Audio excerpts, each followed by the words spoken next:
Most people think they've chosen the right gun or the right caliber for self-defense, and maybe they have, and maybe they haven't, because there's something that most people still need to do to be able to determine if their choice was the right one before heading into an actual self-defense scenario. How's it going, everybody, and welcome to another episode of Coffee Talk. My name is Chad, and this is the Hopeful Homestead. You're out here on my little campsite I built with my tiny cabin on wheels parked behind me, out here on my family's 21-acre homestead that we're going to be building our farmhouse forever home on here in the next year. And in this series of videos, I like to think I'm talking to all the husbands and dads out there about all the difficult things in life we have to deal with as we're just trying to make it. And once again, we're covering more topics about firearms, because there's something that I discovered after starting to carry and own firearms, and after having had this property and my own personal shooting range in the back, something that I discovered that I never was able to discover before when it comes to selecting the right gun and the right caliber, right cartridge you plan to use in self-defense. So most everybody knows the basic factors in choosing which caliber, which cartridge you want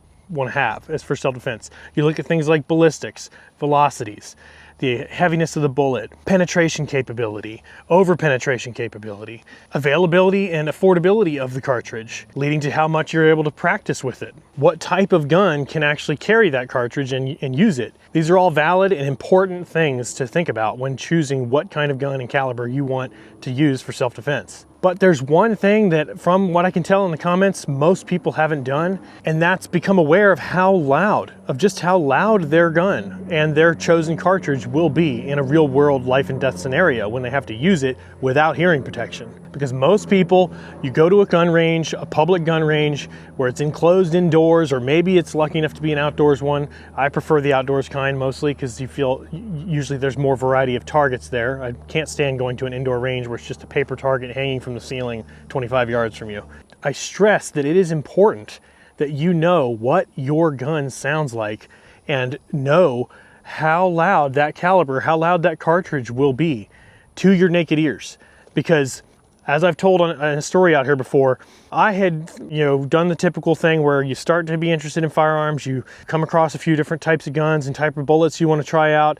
I got into 9mm a little bit, got into 22 long rifle a little bit, started experimenting with different things. But then I started to realize I wanted to step up to revolvers. I liked the idea of revolvers and the idea of carrying heavier load ammunition in them. So I got a .357 revolver, a affordable little Cimarron .357 single action Colt. And I was carrying that as I started to do some of the homesteading work out here when I built this fence around this property. And one of the first days I was out here with it, I had an encounter with a big snake that would not leave me alone, and I had to take it out. And so I drew my .357 Magnum pistol, and sure enough, I blew the head off that snake. It did the job, but oh my Lord, did it just destroy my ears. The .357 Magnum ammo that I was so excited about ballistically and penetration wise and heaviness, I was excited about all these things.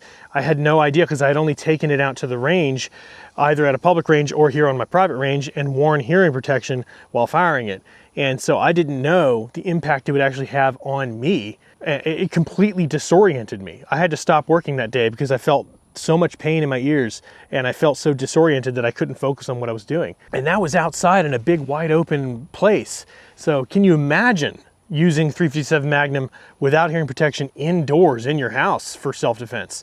I mean, it might do permanent ear damage where you actually can't hear anymore. Not to mention the fact that it disorients you to the point where you can't even think about having an accurate follow-up shot if need be. I quickly realized then, in that moment, I immediately traded that gun in. I was like, nope, that's not, for the intended purpose of that firearm, carrying around outside of my property for wildlife and pest protection.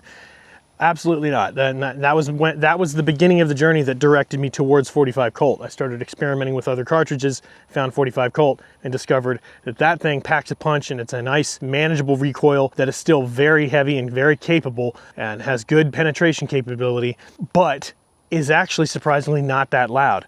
Sure, it's louder than something like 22 long rifle, but it's surprisingly manageable. It doesn't have that deep recessed pain deep in your eardrum that something like .357 Magnum has. And honestly, 9mm. I was surprised at some, when I had a Ruger Max 9. It was one of my first concealed carry pistols I had that I ended up trading in because I just didn't like it. Couldn't hit the broadside of a barn with it. But that thing's a short barrel, little compact pocket pistol, and shooting 9mm out of that was almost as bad as the 357 Magnum in terms of how it affects your hearing. So these are the kind of factors you need to think about, and either be willing to accept the loudness for a particular scenario, but go find a redneck buddy or somebody who's got a piece of land where you can legally, don't just go off on the side of the road somewhere, you know, random. Go find somewhere that is legally capable for you to go and practice shooting off your firearm a few times without hearing protection, so you can test and see if that gun and that caliber and that cartridge is going to be too much for you to be able to handle in terms of follow-up shots and disorienting you. And I honestly don't see hardly anybody on YouTube or anywhere else talking about this as an important factor when choosing what gun and bullets to use. But all right, thanks for watching. That's going to do it for this episode today. And if you feel like sticking around for more, I've got a video right here talking about all my favorite camping guns and why I love using those particular guns for when I'm hanging around the fire at night, protecting the campsite. But all right, guys, thanks for being here, and I'll see you in the next video.